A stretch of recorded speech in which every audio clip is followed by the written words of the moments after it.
Hi everyone, this is Jim. Welcome to this Blitz chess postmortem, a postmortem of my game number 345. I was black and my opponent played d4.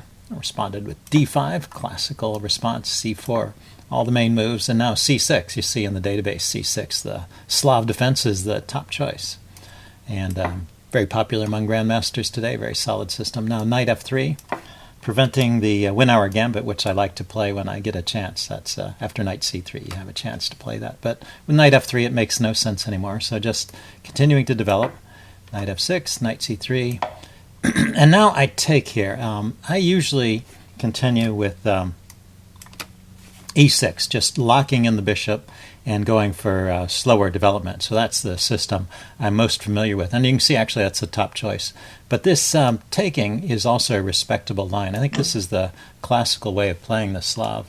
And a4 is an almost automatic move in these positions to try and slow down this push of b5. And, you know, there's lines where black can try and hold on to that pawn. In fact, it may be possible to play b5 here. Is that one of the moves? Maybe you need to play some prep moves first.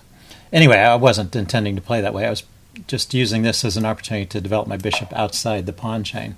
Now notice these two moves go together. If you're not familiar with the Slav, if you place the bishop on f4, you really need to take this pawn first, because if you skip that step, say in this position you play bishop f4,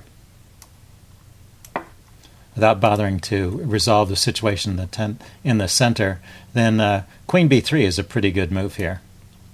A double attack on the pawn and the pawn in the center.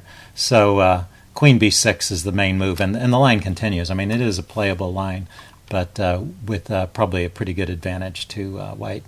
So if you're playing the Slav and you want to get the bishop out to the f4 square, you really need to take this pawn first. So that's what we did in the game. That's what I did. He played a4, the main move, and now I get my bishop out to f5, I meant. Okay, so he plays e3. Looks like knight e5. It's also an interesting continuation here. Knight just jumping into this square. But e3, pretty sound move. It's interesting that he's blocking in his bishop, but maybe needs it over on the queen side. Okay, but it looks like these are all main moves. I developed my pawn. Need to open up a line for my dark squared bishop, and I'm eyeing this hole here on b4.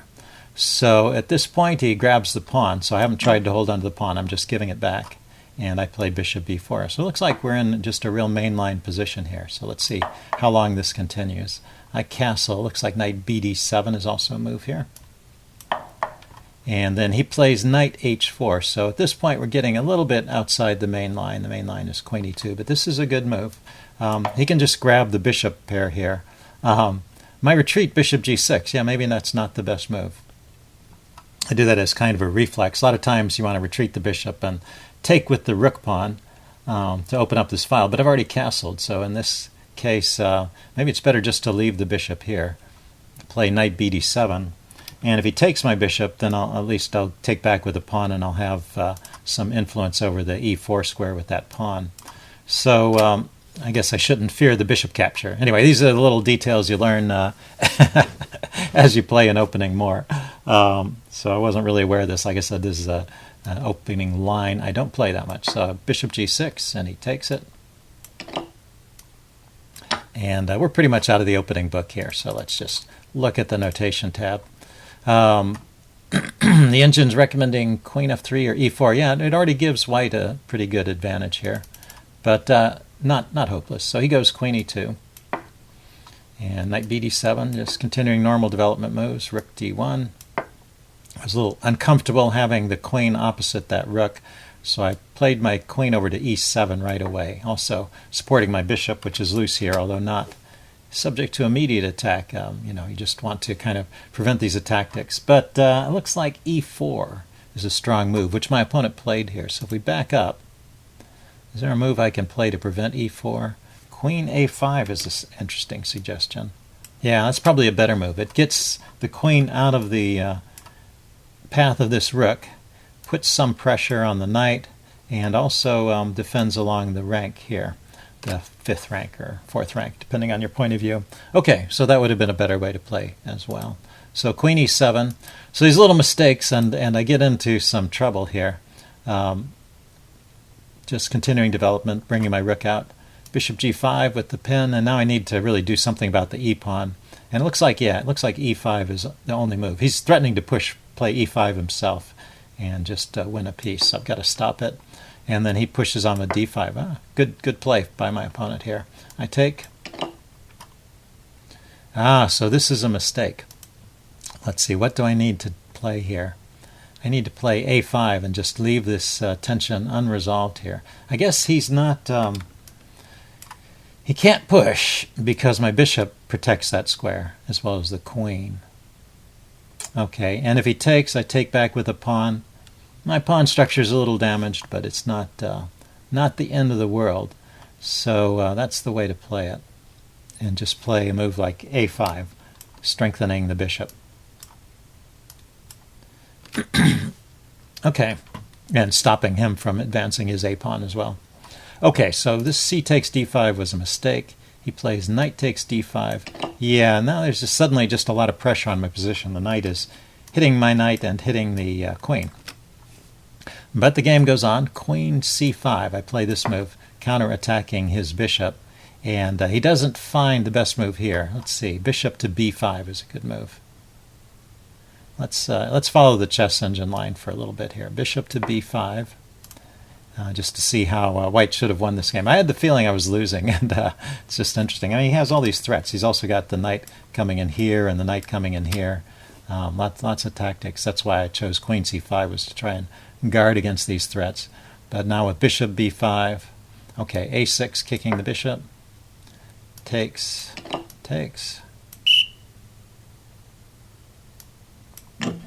And now knight takes b4, queen takes. Oh, and at the end of all this, the knight is hanging, so I lose a piece.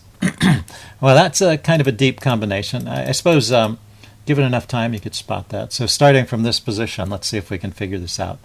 Bishop b5, putting pressure on the knight. Pawn to a6, kicking the bishop. Taking on d7, and I take back, and that leaves a loose piece here on d7. And then after he takes the bishop here with his knight, pulling my queen away, well, it's just about clearing this d file with tempo, and I take back, then he can pick up my knight here on d7. So the exchange on d7 leaves a loose knight there, and then the exchange on b4 clears the file with tempo, so I drop that knight. Okay, so he's missed that, and I don't blame him. In a blitz game, in a slow game, you have time to think about all these things, but in a blitz game, even with a few minutes on the clock, it's hard to find that, in my opinion. So after rook a to c1, I played knight takes d5. To rook a to c1, I should have tried queen f5. So I'm still in trouble. Yeah, knight takes d5 is the move I played, this move. And he took. And queen b6. Getting away from his rook. That was a move with tempo, defending my bishop. Queen f3. Yeah, so I'm just in trouble all along here, even though he didn't find the most precise move. Okay, so queen f3. This is where he lets off the pressure a bit. Queen to c4 is stronger. The same idea. Notice queen f3 and queen c4 have the same idea of targeting the pawn on f7, but it's easier for me to block the queen f3 because I can play knight f6. After queen c4, knight f6, he's just going to grab this pawn and pick up the exchange. I have no way of defending it. Let's check that out. Queen c4 is a tempo. If I don't play knight f6, if I try to defend with rook f8, then he's got bishop to e3, hitting my queen. Queen to a5. And now bishop takes f7 check. Once again, I'm losing the knight here. The loose knight on d7 is a theme in these tactics. Okay, so that's the way to exploit it. When he plays queen f3, that does two things for me. It allows me to move my knight, so I no longer have this liability on d7, and it blocks the attack on f7. So now I am worse, but it's not completely losing. So anyway, my opponent was taking his time, but it's sometimes hard to spot all of these correct, precise moves. But it's an important example of how to play, and when you have the advantage, you should have a certain feeling. I mean, I certainly felt I was losing, and my opponent probably felt he was winning. You really need to take the time and find those precise moves that are going to maintain that advantage and lead to victory. And that was a big missed chance there. Okay, so the game continues. He played bishop e3 here, kicking my queen. I went to a6. I didn't want to give up this a pawn.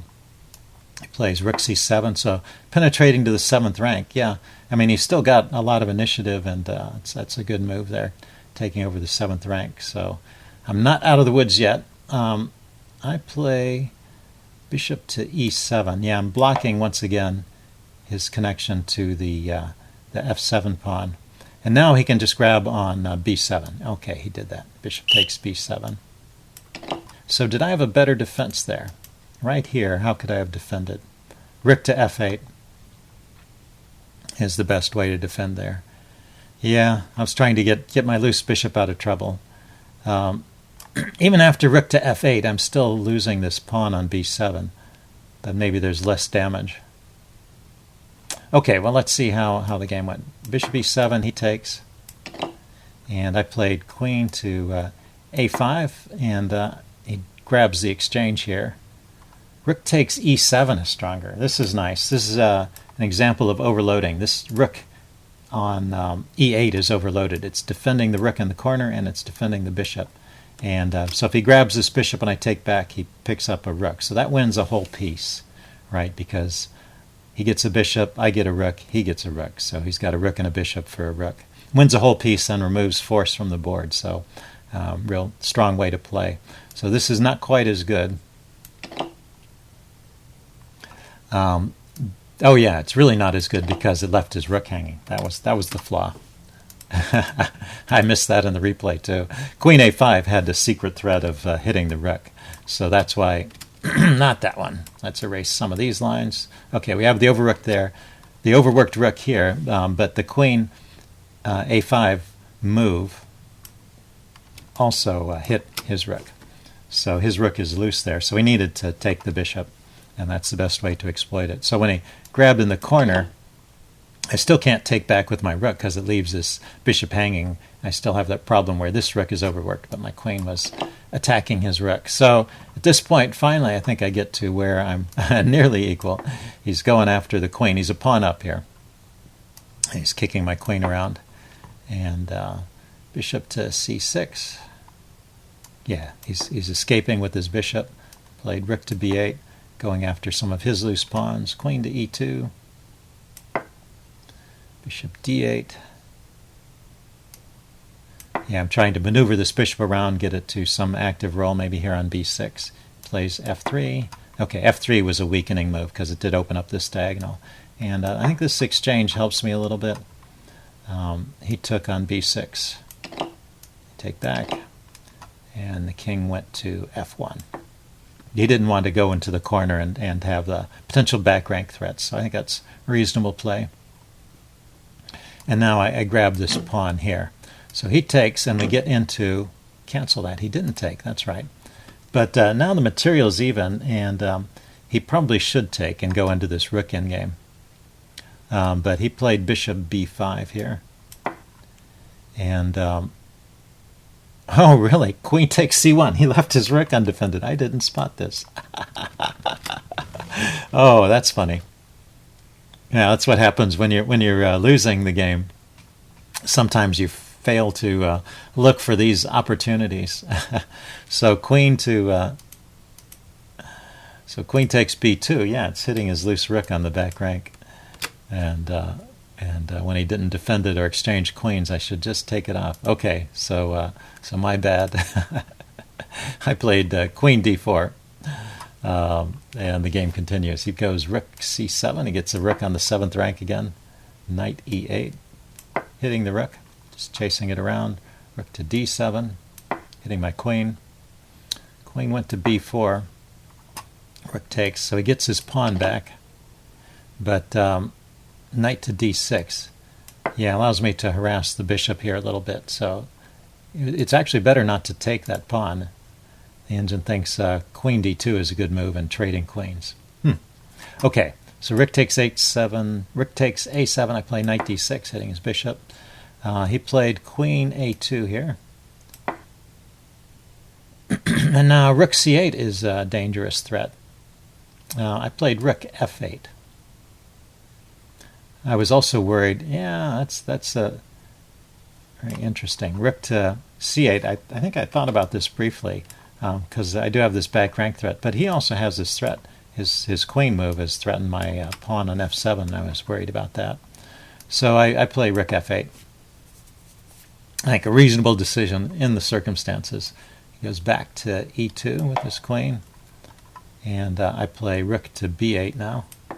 And there's no more threat here. He goes back to a2, and I repeat because I'm happy with the draw. I'm just clearly worse here.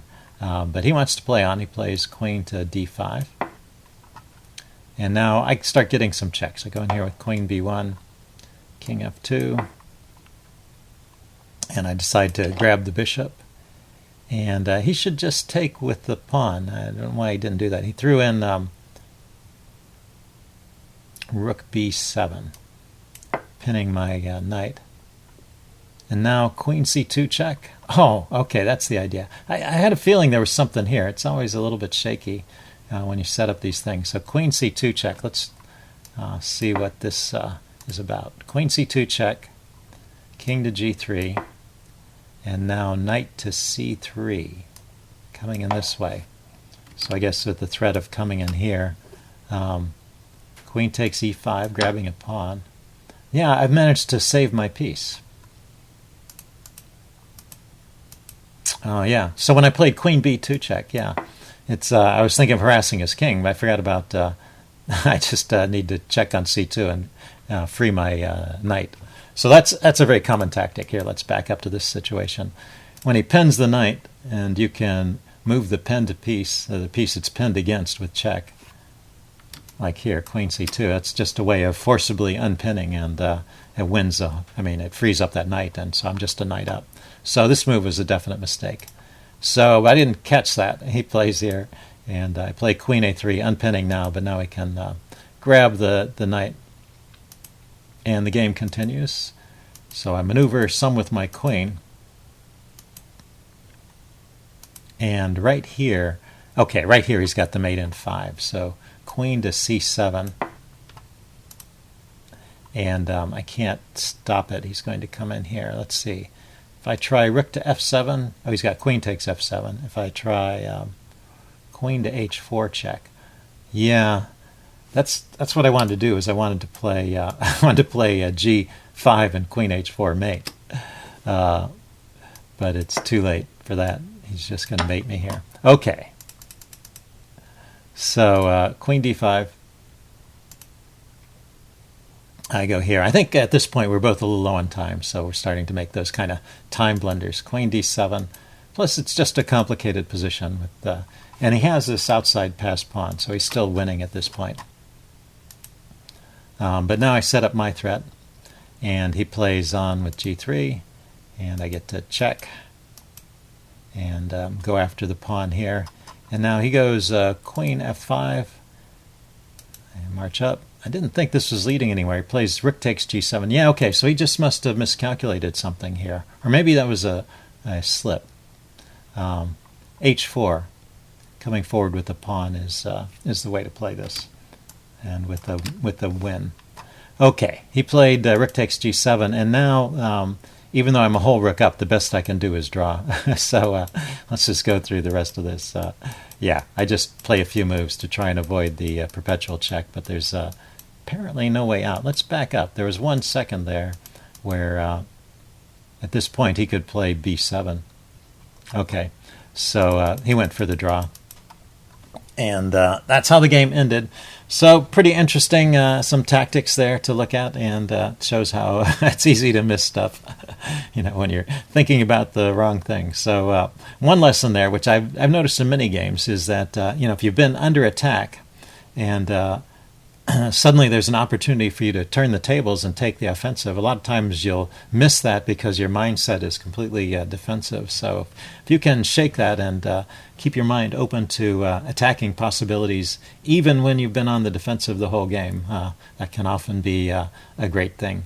A great attribute to have, the ability to shake that off and look for those offensive tricks. Okay, hope you guys enjoyed it. Leave any comments you have in the section below, and I will see you again soon. Bye.